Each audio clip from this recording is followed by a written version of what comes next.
Hi everyone, my name's Renee S. DeCamillis and I'm a horror author and freelance editor, and I just released my debut novel in July, on July 23rd of this year, 2024, and it is titled Chisel the Bone, and it's the sequel to my debut novella, The Bone Cutters. And I just had a couple of book launch events to celebrate the release of Chisel the Bone.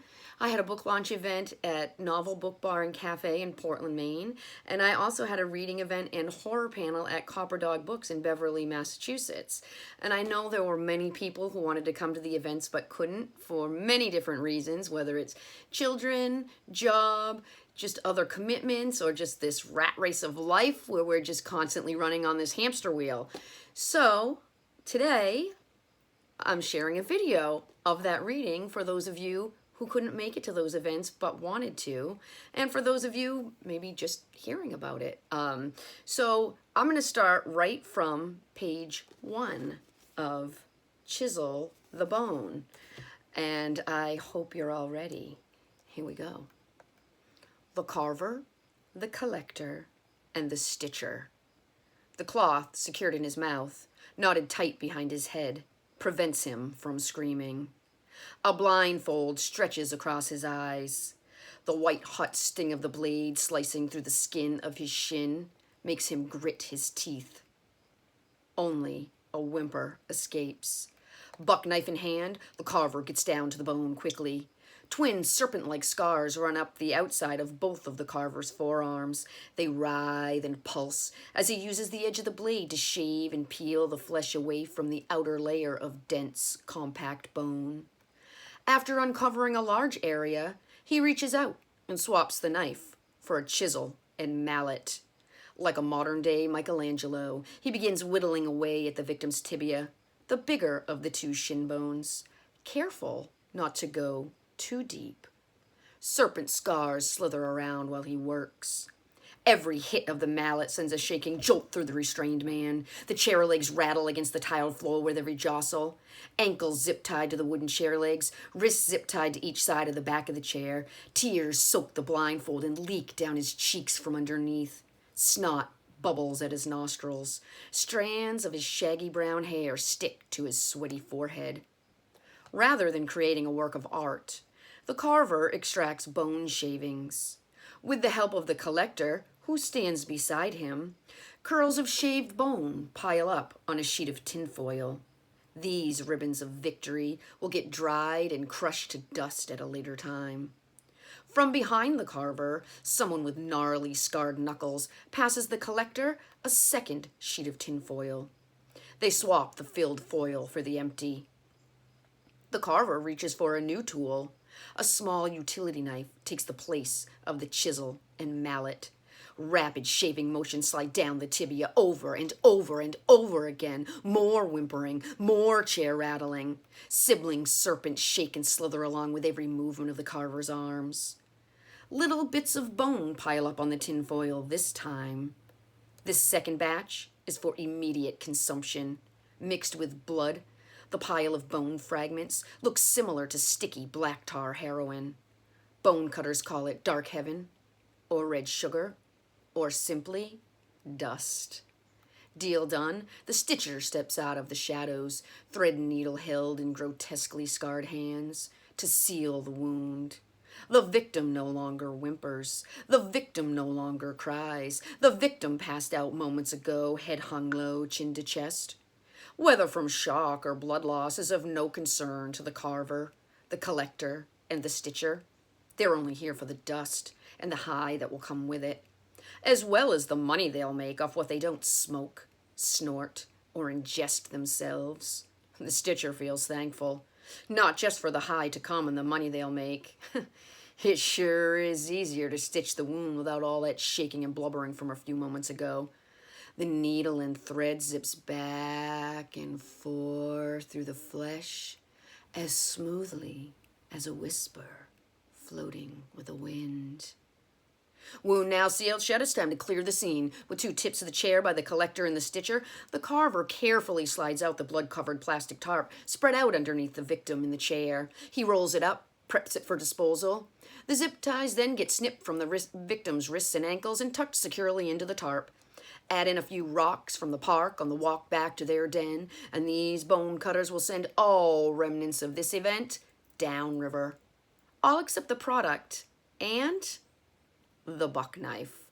The handle of the knife gets wiped clean, hilt placed in the victim's hand, with only his fingers wrapped around it, assures only his prints appear on the weapon.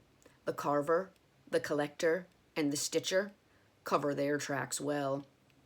Maybe not the tracks in their skin or the scars that double as their own living entities.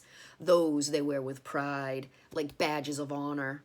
But definitely the tracks from the assaults against all their unwilling victims. Not all victims are unwilling. Some enjoy the rush of the slice like a bite from a vampire. The donors. Minions or lackeys is what non-dust users call them. Some might even call them Renfields. Many bone cutters, aka dusters, also get a rush from the slice. But it sure does wear you down after a while. All that blood loss, all that pain. Much more satisfaction and stimulation comes from inflicting that pain on another. But when times get desperate, they will again slice into themselves. Seen all cleaned and sparkling, as though only the victim has been present, the three junkie cutters vacate the premises. The tarp gets rolled up tight and worn like a backpack by the collector. After one last wipe of the outside doorknob, the three practically skip down the hallway and out onto the sidewalk, as giddy as children approaching an ice cream truck. While strolling away from the scene of the crime, as though nothing unusual has taken place, they hear the flapping of large wings overhead. The sound moves swiftly towards the house they just left behind. They all look up, wondering if they'll see what they assume has risen. A glimpse of huge black wings zooming past the beam shining from the streetlight confirms their assumption. Brookhaven Daily News. Grave robberies occurring across the state. State police report that numerous cemeteries throughout the state are experiencing grave site desecration and exhumation. Not only have the caskets of the dead been robbed of all valuables contained within, but something else of import that has gone missing are the actual remains of the dead. The bones of over 275 interred bodies across 13 counties in the state have gone missing. Most recently, Howard Cemetery near Crystal Lake in Razorville was hit by grave robbers just last night. There is suspicion that these incidents may be the result of parties going on in the late night hours, since drug paraphernalia was discovered at almost every crime scene. The police are asking that if you or anyone you know has witnessed any questionable activity in or around cemeteries, especially after dark, or if anyone has any information that can lead police to the violators, please call the State Police tip line at 1-800-555-7686. Chapter 1. At-home Dory. My eyes snap wide open from a dead sleep. I fling the covers off and bolt upright in bed. Covered in sweat from a recurring nightmare, I desperately try to catch my breath. Voices of all my previous therapists ricochet around in my mind. Don't forget to breathe. Calm the mind. Calm the body. Remembering their training, I try deep breathing. Breathe in for 4 seconds. Hold for 7. Release for 8. It doesn't take long. Rapid shallow breathing soon takes over the 4-7-8 relaxing breath technique. A splash of cold water on my face will help snap me out of this. As soon as my feet hit the floor, a scraping sounds out against my window. I freeze. With the curtains closed, I'm unable to see if it's just a bird on the sill. But my curtains always remain closed, especially at night. City life doesn't offer much privacy. One must create it themselves. Scraping sounds again. I flinch, then ease myself out of bed. Slowly and quietly, I move toward the sound. At the window, I reach for the edge of the curtain and pull it open just enough to peek out. Nothing on the sill. I lean so close to the glass, I feel the coolness of the October night on the tip of my nose. Streetlights illuminate the dark outside. A disturbing amount of artificial light fills the city sky, masking the glow of the full moon. Nothing appears down on the driveway that could have made the sound. Nothing from the apartment building next door. Suddenly, a large shadow at the mouth of the driveway grabs my attention. It moves and waves like the flapping wings of a huge bird past the lamppost at the front of my building. Then it swoops down the length of the driveway. I crank my neck to look up and get a better view. A loud crash makes me jump. I drop the curtain closed, a safety reflex. Then I realize that sound came from within my apartment. It's almost 3 in the morning. What the fuck could that be? I rush for the baseball bat by my door. Then remember, I'd already broken it when I flipped out on Jill's last flyby fuck, trashing the apartment in the process. Not my finest seeing red moment. I grab the collapsed hi-hat stand next to my bureau and stumble, half awake, into the kitchen. Jill's half-bare ass stares me in the face as she's bent over in her itty-bitty boy shorts undies, picking up the stainless steel bowl she must have dropped on the floor. Why does this bitch run around half naked all the time? Hey there, Miss Paranoid. What's with the cymbal stand raised up over your head? Are you sleepwalking? Newsflash, that is not your hairbrush. Jill laughs at her own bad joke as she straightens up. She places the bowl on the counter and steps over to the stove where she's frying up some plantains and eggs. What's with such an early breakfast? My bartending shifts are wearing me thin. No time for dinner between the office and the bar. I need some fuel. What gives? Still no raise at your day gig, huh? A loud, sarcastic laugh bursts out of Jill. Yeah, I'm not counting on that to happen at my testosterone-filled workplace. She huffs as she adds, I really need a new job. I've got a fucking master's degree, and I still need to work 2 jobs to pay rent and my student loans. And if this full-of-itself city keeps hiking up the rent... She slams another pan on the stove. Well then, I guess I'll have to switch to stripping in the evenings rather than tending bar. She sways her hips side to side as she stirs a pans of beans and rice. 3 hip sways later, she grabs a newspaper off the counter and tosses it at me. What's this for? It's too damn early to read. Ditching the hi-hat stand, I replace it with a cup of coffee, black and bitter, and sit at the table. I don't bother asking why she brewed coffee at this hour. I assume it's to put in the fridge for iced coffee. Whatever. Works for me. Check out that section I left folded open. You'll never guess what's going on across the state. Makes me think of those psycho dusters that were after you in the nut house. Back to stirring the grub she's cooking up, she laughs. Can you believe there's actually a Razorville, Maine? What? My voice hits a high note I never thought possible this early in the morning. Cut it out. No, there is not.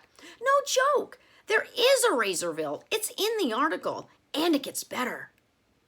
Gulping my coffee, soaking in the warmth of the hot steam drifting across my face, I wait for this better part as she dramatically waits an extra couple beats to deliver it.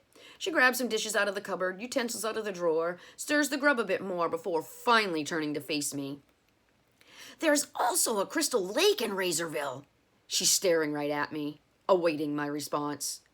Yeah, now I know you're full of shit. Nice try. Laughter bursts out of me this time. That's what I thought too. I had to Google it to believe it. Turns out, Razorville is actually a village, not a town, but it is real. Oh, and Crystal Lake is actually called Crystal Pond today. But of course, a Crystal Lake in a town called Razorville grabs more attention for the article. It all sounds like a fucking horror movie to me. I huff. I wish that's all it was. Waking up sweat-drenched from nightmares on a regular basis, that shit can fuck right off. The article stares up at me, begging me to read, but I'm just too tired. Dealing with potential duster news at this time of day makes my skin crawl just considering it. This is no movie. It's my real life, for fuck's sake. I slide the paper aside. Is that why you're up so early? Another nightmare? Jill twists around, sits the coffee carafe on the table, and throws me an inquiring look. I nod. Were you back in the psych hospital again? Or was it one of the other ones this time? Hospital. And unlike real life, I didn't get away. I woke up just as Git Girl and Toodles, both jonesing for a high and literally drooling like rabid beasts, were getting ready to slice me open, chisel my bones. Shivers run through me. I shake it off. But I'm fine. It's over. So great to hear you can just brush it off so easily. Like a seasoned pro. She flashes her wise-ass smirk. You know what they say. Practice and all that jazz. I throw the smirk right back at her. Jill hands me a bowl of black beans and rice and fried plantains topped with a fried egg. Hope you're hungry. The way I woke up, I hadn't thought about food, but it all looks and smells so tasty. I popped the yolk and watched the yellow fluid bleed out all over the darkness underneath. What's up with the eggs? I thought you were a vegan. I am a vegan, silly, she says as she sits down a half-filled bowl for herself and pulls up a chair across the table from me. But sometimes I crave an occasional aborted chick. What? Are you the vegan police now? She reaches her hands across the table toward me. Cuff me and take me in, officer, but don't you even think about getting frisky. Giggling, she flips her long blonde hair over her shoulder and stuffs half an egg into her mouth. Dead baby chick tastes splendid on this beautiful ink-black morning. She licks her lips seductively. You really are one sick bitch. You know that, right? I sure do, sweet and chipper Dory. Would you have me any other way? Her breathy tone sounds way too porn perfect. Not at all. If you were normal, I wouldn't have had a place to live after getting released from that cray-cray joint. As I'm forking the beans and rice around my dish and glancing at the page beside my coffee, I drag up the thank you that I still haven't said to her since she took me back as a roommate last weekend after Dr. Hedstrom released me. For your safety, is what he'd told me. Ha! How's that for you? This suicidal chick they'd labeled delusional is safer in the big bad world than in the psychiatric hospital. Says a lot about those so-called therapeutic institutions, don't you think? Maybe the big doc ought to consider calling the police to investigate those dusters who've taken control of the hospital's NA group before they chase down and torment another patient who actually may need real psychiatric help. Yeah, that'll take too much work, though. Now I'm just going to jump a little ahead to chapter 3. No fucking, no dusting. What's got your rocks rolling, Mr. C? Nurse Freya said you wanted to see me. Roxy saunters into Clyde's office, slow motion hips swinging in snake girl dramatic fashion. She sways over to his desk. In her drony voice, she says, Did I do something wrong in group this morning? Did you call me in here for a spanking? She hops up and plants her ass on his desk, staring him down with her playful smirk. Sitting behind his desk with his feet propped up on the top, Clyde's eyes roll up from his paperwork. His head remains tilted down. He hesitates to respond. Yes, he wanted to see Roxy, but he never told anyone, nor did he ask anyone to send her to his office. He isn't quite prepared for this conversation yet. His brow furrows as he tries gathering his thoughts about what exactly he wants to say and how to say it. Snake Girl's smirk grows wider as she smacks his feet off the desk. Chill, Mr. C. Just razzing ya. What's up? She twirls a strand of her frizzy hair and starts swinging her legs like a giddy schoolgirl. She drag drones. You know, I'm out at the end of the week. So don't you go putting in a bad word about me now, will ya? That's exactly why I'm asking you this favor. Well, part of the reason anyway. He sits up and sets his paperwork aside, as well as his wonder about her showing up in his office uninvited. Favor? I'm your gal. What you need? She slips off the desk, strolls around to the other side, and sits at attention in the chair opposite from him. Well, as you may have heard, Sheila and Toodles are facing charges because of what went down here with that chair chucker. Sheila, she's up for big time, attempted murder. Yeah, I heard some rumors. Wasn't sure what was true. What's all that got to do with me in this favor? She leans in close, placing her elbows on the desktop as Clyde continues talking. Voice lowered to almost a whisper, Clyde says, Well, you see, there's one person who can seal Sheila's fate, and we need to stop that problem. You dig? Now Clyde's leaning forward, elbows on the desktop. Snake Girl's deep-set eyes light up as she peers through her long curls hanging down, covering most of her skeletal face. A sinister chuckle sounds out, blowing strands of her hair around. She starts singing in a low, monotone voice. A dusting I will go, a dusting I will go. Hi-ho, the nut house ho, a dusting I will go. She claps her hands and rubs her palms together in excitement. Then she jumps up out of her seat and begins pacing back and forth in front of the desk, speaking like a maniac, eager for some sadistic, gory fun. Who am I going after? Who is it? Let me guess. That beer-bellied psych tack, mullet master Rick, or maybe that tall red-skinned janitor. What's his name? Tommy? Oh, I wasn't talking about dusting. No, scare tactics don't seem to work with this person. We need to stop the problem. See what I'm getting at? He leans further across the desk, arching one bushy eyebrow, and the person I speak of is no longer at the hospital, which is why I need you to get the job done on the outside. Frustrated, Snake Girl plops down in her seat and kicks her feet up onto his desk. Look, Mr. C, stop hinting at what you want. Just spit it all out. Who and what? Go. Seriously? What the fuck don't you understand? Frantically fussing with his hair, Clyde jumps up out of his seat. Now he starts pacing. He walks back and forth behind his desk as his hands talk along with his irate voice. It's that Itchabald Crane chick, the scratcher with the bald spots. I need you to prevent her from making it to those court dates. You know, slice her tires, dump sugar in her gas tank, drive her off the road into a ditch or something, whatever it takes. Just don't let her make it to court. Are you in? Can we count on you? He stops and glances over his shoulder for a moment. He nods, then spins back around, facing Snake Girl again. Placing his hands on the desktop, he leans across and whisper yells through gritted teeth. Is that clear enough for you? Oh, you mean Dory? That skinny little ball of nerves Sheila and Toodles wanted to dust, but could never get the job done? Clyde nods and sits back down. Yeah, idiot Sheila. I fucking told her to leave that chick alone, that she wasn't recruitable. Shit, she may look like a sketched out junkie, but we all saw how freaked out she was when we filled her in on what we all do. That little outburst made it obvious she isn't any sort of addict. Now I'm left needing to clean up Sheila's freaking mess before it all leads back to us or... He glances over his shoulder again, then turns back around. Anyone else? Oh, won't this be fun? Snake Girl jumps to her feet again and starts twisting her hands together. You know, dirty little rat that she is, she does have a real pretty face. She's now skip-pacing like a junkie ready to snort some rails as she's gazing off into fantasy land. And she got that kind of ass I just want to smack real hard. She mimes an ass slapping as she continues skip-pacing back and forth, looking like the last person who should get released from the nut house anytime soon. I said stop her, not fuck her. Got it? How about stop and fuck? A 2-for-1 deal, you know?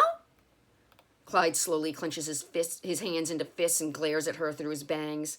I said no fucking and no dusting her either. Your DNA will show up all over her and it will somehow lead back to our group. We need to stop that rat bitch. Easy peasy and leave no trace. Got it? His fist pounds the desktop. I've got orders to prevent her appearance in court. If Sheila and Toodles get busted, we could all get busted for dusting. You're ballsier than all the balls put together in our group, and you're getting out of here. I'm counting on you. Do you think you can handle this, or do I need to...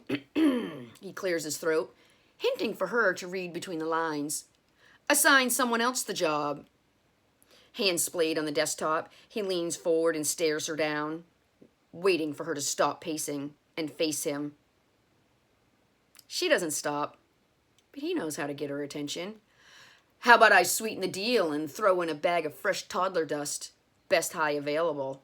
But, yeah, that's it. She halts mid-step, foot hovering dramatically in the air, hungry, eager expression on her crazed face. Clyde smirks and arches an eyebrow. You've got to get the job done, and done right if you want the payout. Leave no trace. Understood? He pauses, cocks his head. Are you my girl or what?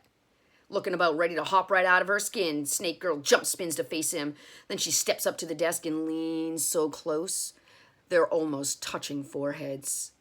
Their eyes fiercely focus on one another. A staring contest.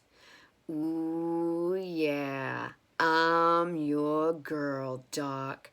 With extra added drone in her voice, she emphasizes, I'm your girl. That skinny bitch won't know I'm coming. That's all for today. And that is an excerpt from my debut novel, Chisel the Bone. It's available everywhere books are sold. I hope you all enjoyed. Have a great day.